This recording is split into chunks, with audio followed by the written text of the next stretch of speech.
Hey folks, Joe Valley here. Welcome back to another episode of the Quiet Light podcast. I do have a special announcement. I talked about it last week, so don't fast forward.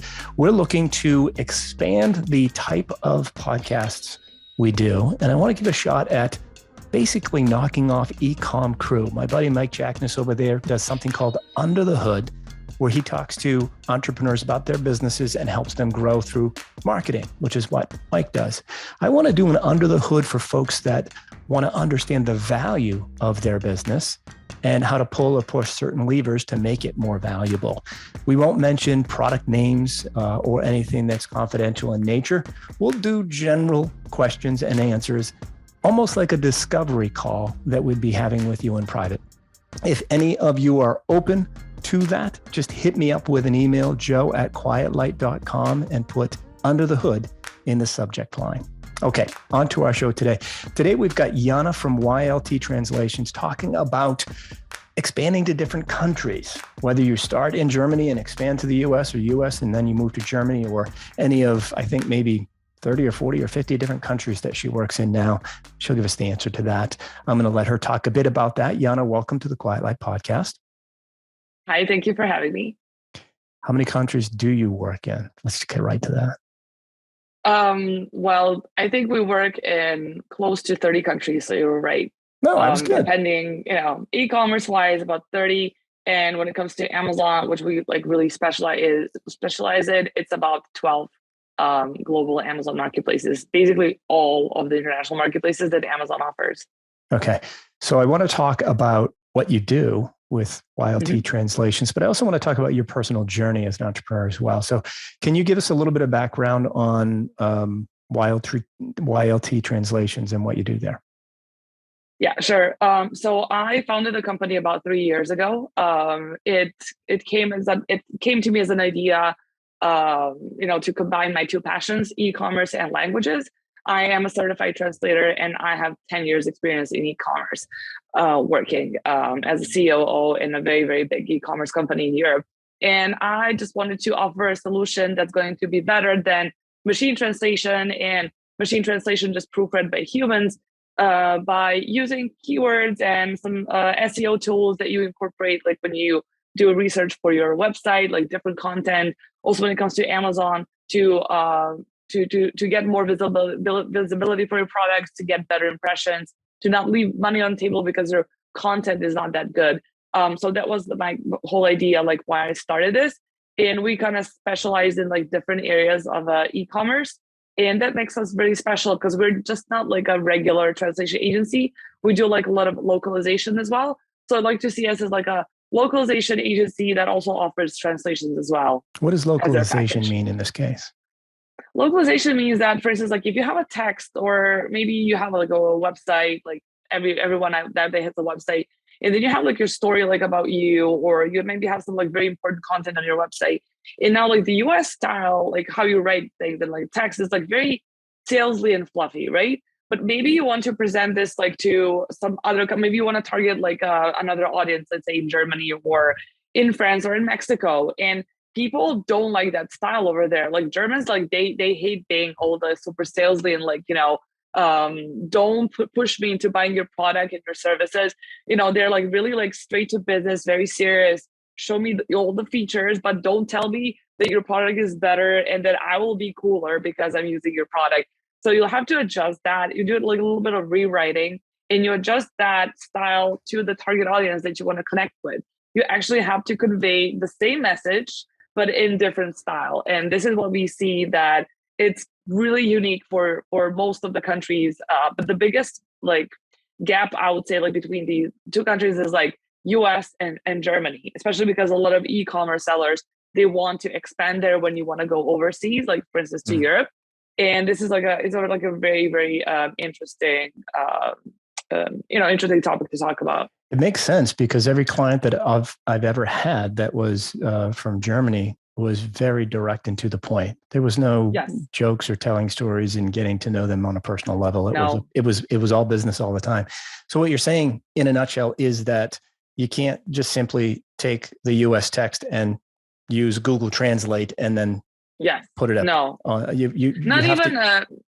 not even a regular translator. Like a regular translator, we're probably just going to do word by word translation. It will all be 100% correctly translated, unlike Google Translate, which like really sound horrible. I know that from my personal experience, that I'm sure everyone who's ever done any traveling abroad has had its horrible time with Google Translate.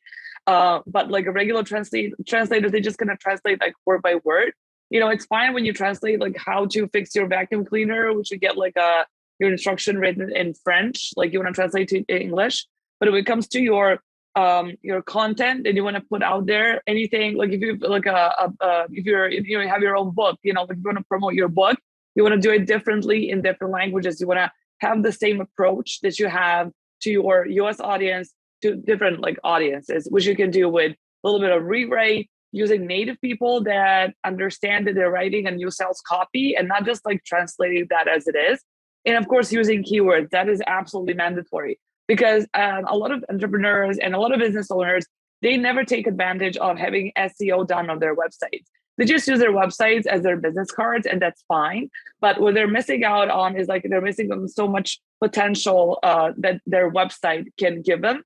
Of course, there's Google ads, there's like tons of other ads, but they say like, content is the king, and that is absolutely true.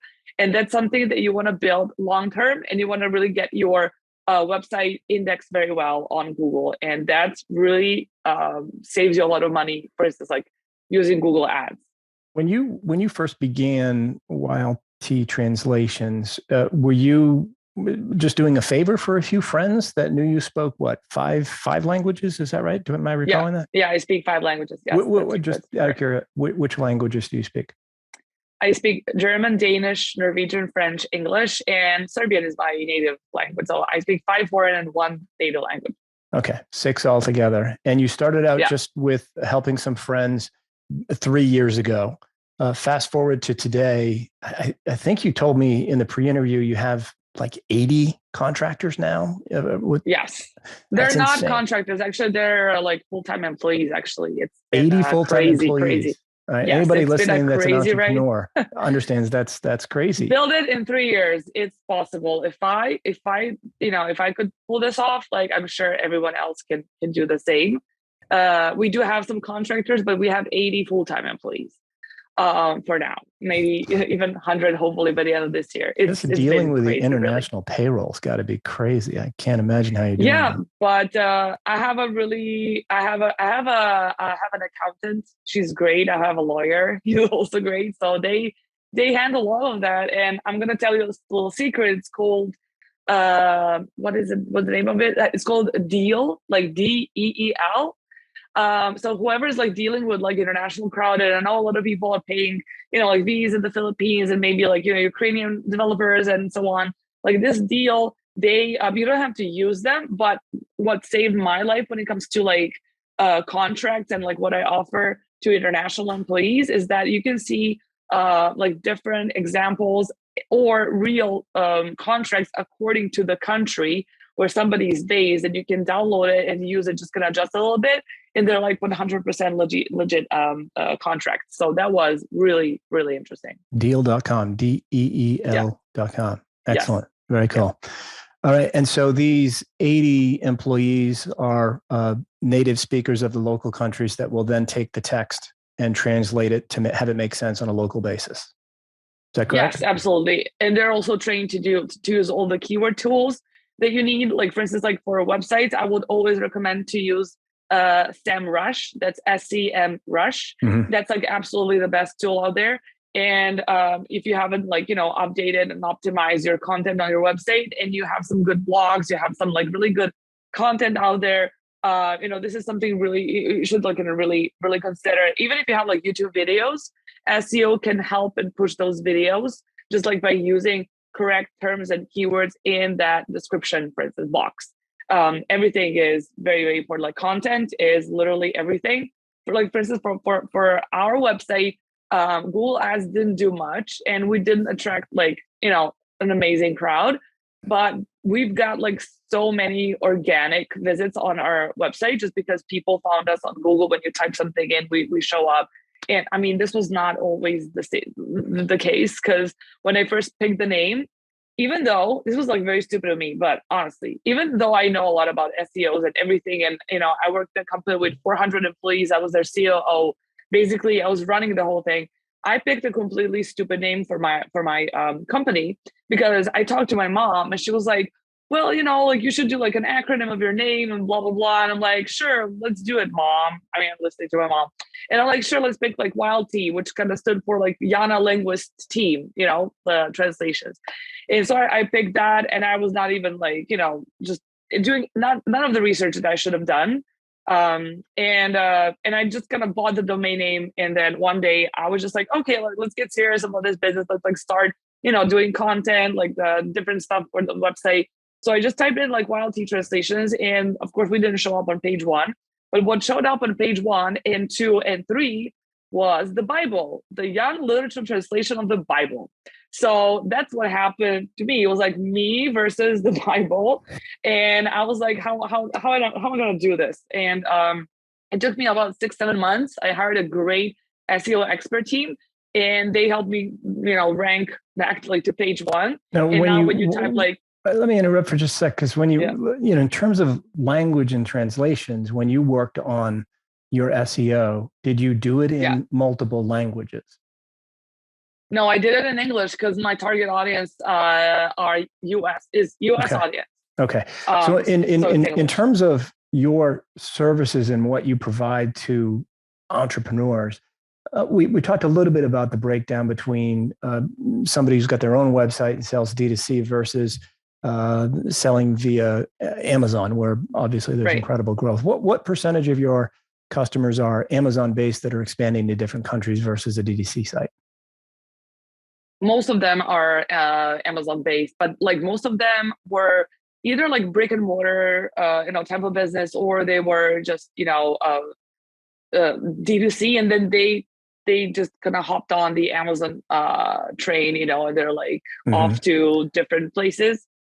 Which country is the COVID, which country is the most difficult one? If you're starting in the US, which most of the audience members are, which country is the most difficult to translate and get right to understand the local tone of the people?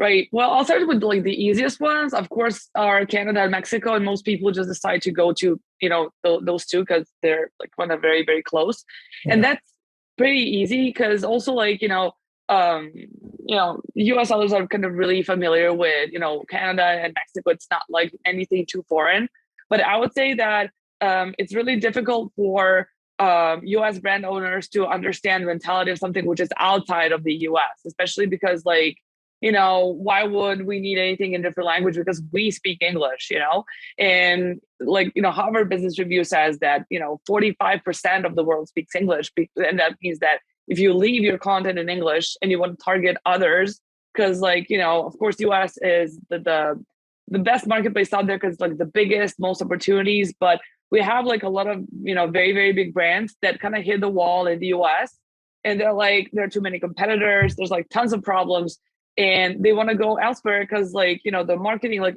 AdWords or like PPC clicks are going to be cheaper. They're going to be less competition. And then they want to expand elsewhere. So I would say like for US brands, I think everything is equally difficult because everything is a foreign language to them. But I mean, the most difficult is Japan, for instance, or like Asian countries, specifically because it's a different alphabet. It's a different marketplace. Like, for instance, like Japan, for instance, like you have to have like a super niche product in order for this product to be successful, for whatever is like best selling product in the US, probably going to be, selling very, very good at the rest of the world, except in Japan, because in Japan, you really have to like have different mindset, and you really have to do like a good market research to understand, what that the audience wants. And they usually don't want everything the rest of the world wants. Mm-hmm. At what point does someone engage your services and saying, look, I've decided I'm going to expand to Japan, for instance. And I've got, 22 SKUs, all on Amazon, and I want to just put them all up there and see what happens. Or do they do all of them at one time? At what point do they decide to work with YLT Translations or a company like yours? And is it best to just go with all 22 and put them up there, or are you doing one by one from your client experience? Yeah. Well, luckily we have like really, really a lot of experience with this because we do a couple of thousands of SKUs every month. And I would say that there are like two types of sellers that want to, dip their toes like elsewhere. And seller number one is a seller who's like doing fantastically well. They've like, doing maybe 8 figures in the US. They've like maybe selling on Walmart and Etsy. And now they're like, well, I've heard that you can make more money if you go elsewhere. Maybe it's cheaper. A lot of rules that that concern US don't concern all these other marketplaces. So you can get away with tons of things like, caps lock and bullets, for instance, like with Amazon listings and so on. You don't get banned for that. So those are like very big brands that like want to, scale even more. And a lot of sellers that we work with are making the same revenue, for instance, in Europe or maybe other international marketplaces as they're making in the US. So they definitely see a potential for their brand also to maximize on their brand this way. Do you see, Jana, or have you had examples of people that tried to do the translation themselves and were seeing lagging sales?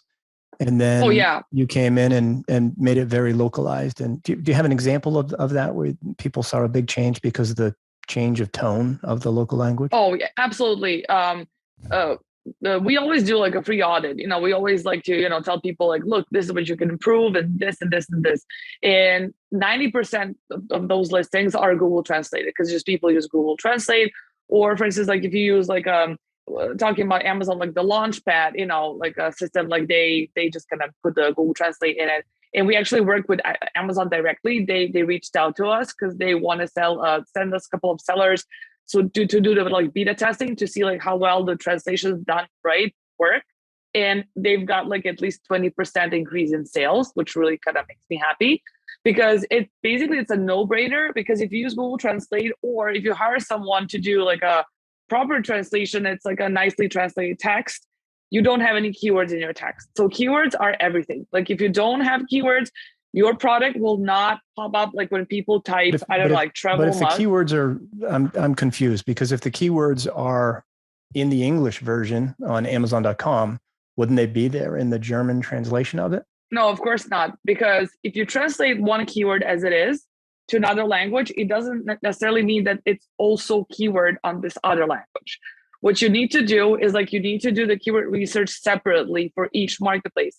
I mean, even if you compare US with UK keywords and all that, there's difference, there's like different terms for same things, like even if you have like, in the States, for instance, like in Pennsylvania, they say book bag, and then in other places they would say like what's the other word? What's like a normal backpack? Yes. Yeah. So like even if you compare like two different parts of the States, you have differences. And we've recently had a seller who was, having problems with the UK listings.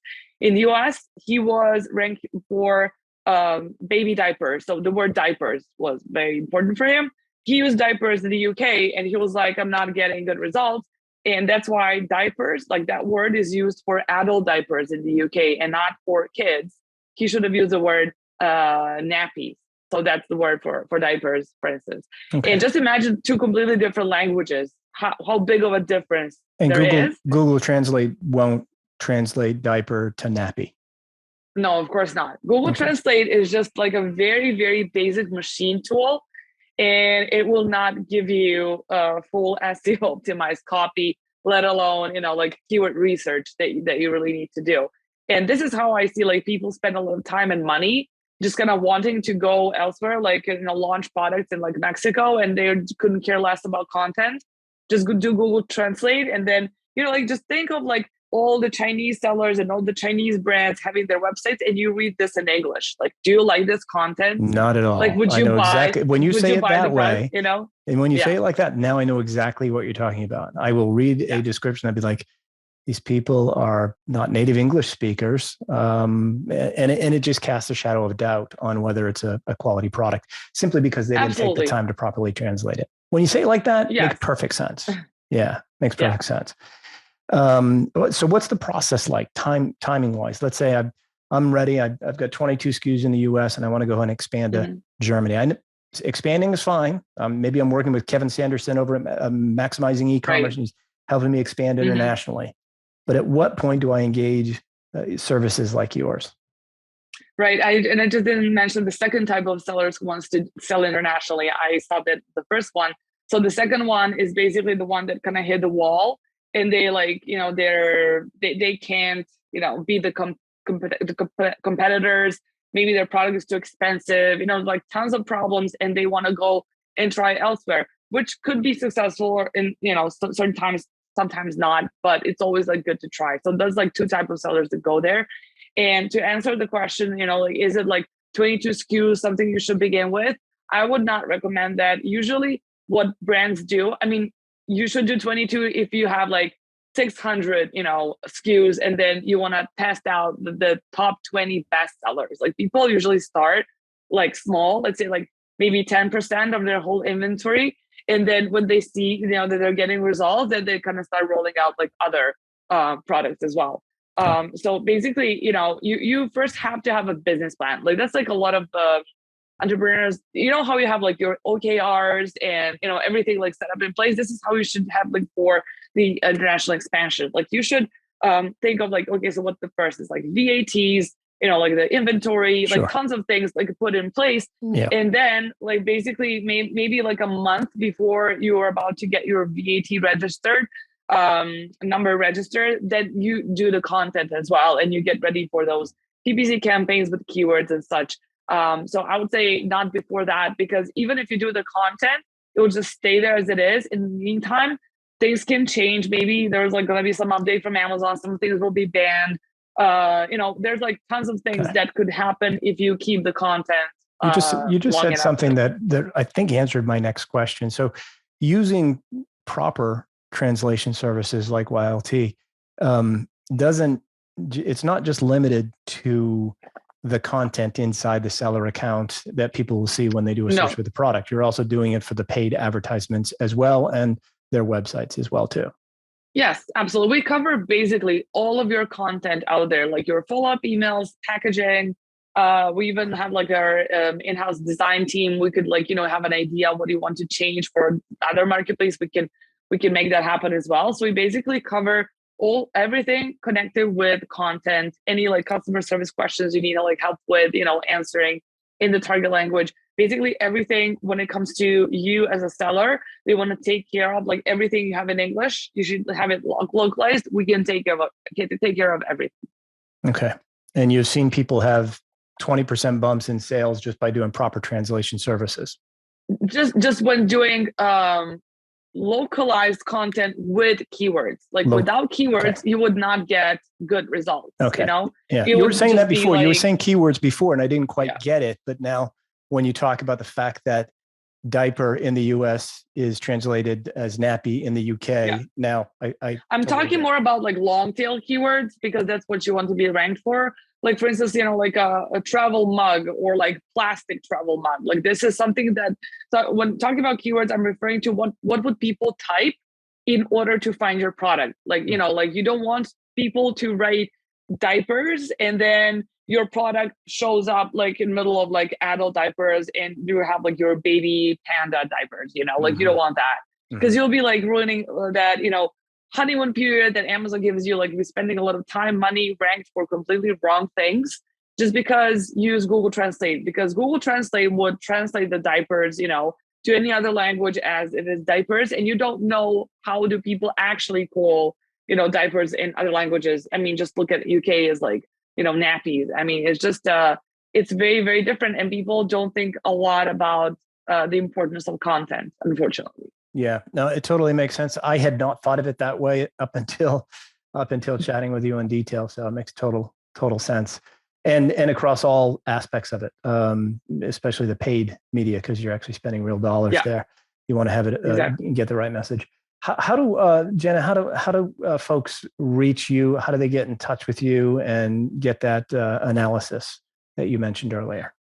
Yeah, so we have a great Facebook page and LinkedIn page where we always, have like the latest updates when it comes to international markets, like in e-commerce, Amazon, like on all the other platforms, TikTok as well. We work with some folks like from TikTok also.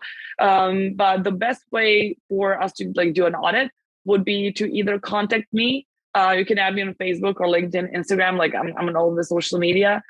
Or you can send an email to jana@ylt-translations.com or info@ylt-translations.com. And somebody from my team would take good care of you. And I suggest you do contact us, not because like, I want to take your money, like use our service, but just see how much potential you might have on a different marketplace. And maybe your US listing is not optimized, like I was surprised by how many people don't actually, dedicate enough time for to get this content done the right way. Of course, content is not everything. There's like tons of like pieces of this like bigger, e-commerce puzzle that they all have to kind of fall in place. But content is really, really important. It's a great part of you selling the product the right way and, just maximizing on your full potential and not leaving money on the table. Fantastic. We'll put those email addresses, Facebook page and whatnot in the show notes, folks, in case you didn't get them there. Jana, any last minute thoughts for folks? Any last minute advice before we wrap up today's podcast? Well, basically just, what I always, tell myself is like to have a business plan and to know where you're going. Don't just gonna do things without thinking, because like nowadays with all the supply chain issues and everything, it can damage you a lot. And definitely try to scale your agency or brand, whatever there is. I know a lot of people have this bottleneck problem when they hire a 20th person. And then they're just going to stop with whatever they're doing, and they're going to build a new company and also build it to like 20 team members. And then, that's basically what people do. And I just think that to delegate is the key to everything. And this is also how I built my agency to 80 people. So yeah, I would think delegation is critical in that situation. Well, this has been great information. Thanks for joining us on the Quiet Light podcast, Jana. We'll talk to you soon. Thank you so much for having me. Pleasure.